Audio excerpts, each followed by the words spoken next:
பொழுது முதலீடுகள், ஒரு விரயங்கள், வெளிநாடு விஷயங்கள், வெளி மாநில விஷயங்கள், டிராவலிங் அது மாதிரி விஷயங்கள் எல்லாமே கொஞ்சம் பாசிட்டிவாக கொடுக்கக்கூடிய அமைப்புகள் இருக்குது. ஸோ மீனராசிக்காரர்களாகிய நீங்கள் இப்போ இந்த நேரத்தில் இந்த வருஷத்தில் திருமண விஷயங்கள் அதெல்லாம் வந்ததுன்னா கொஞ்சம் அவாய்ட் பண்ணிக்கிறது நல்லது.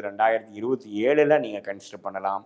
முக்கியமான முடிவுகள், ஒரு தொழில் ஆரம்பிக்கிறது, ஒரு வேலை மாறுறது அப்படிலாம் பார்த்தீங்கன்னா கொஞ்சம் கேர்ஃபுல்லாக இருக்கணும். ஏன்னா இந்த ஜென்மசனி நடக்கக்கூடிய காலகட்டத்தில் எந்த முடிவுகள் நம்ம எடுக்கிறோமோ அதை பெஸ்ட்டான முடிவாக இருக்கணுங்கிறதுக்கு கிடையாது. ஏதோ திடீர்னு சில முடிவுகள் அவசரத்தில் எடுத்துட்டேன், அப்புறம் இப்போ நான் சங்கடத்தில் இருக்கிறேன், கஷ்டப்படுறேங்கிற மாதிரி அமைப்புகளை கொடுக்கக்கூடிய அமைப்பு தான் ராசிக்குள்ள சனி இருக்கக்கூடிய அமைப்பு. அது உங்களுடைய ஜாதகத்தில் பார்த்தீங்கன்னா சந்திரன் கொஞ்சம் ராகுவாலையும் கேதுவாலையும் சனியினாலையும் செவ்வாயாலையும் பாதிக்கப்பட்டு ஒரு பாவத்துவமாக அதிகமான திரிட்பலம் இல்லாமல், சுபகிரகத்தின் தாக்கங்கள் இல்லாமல், பௌர்ணமிக்கு அருகில் இருக்கக்கூடிய சந்திரனாக இல்லாமல், ஒரு அமாவாசை சந்திரனாக ஒரு ஒளி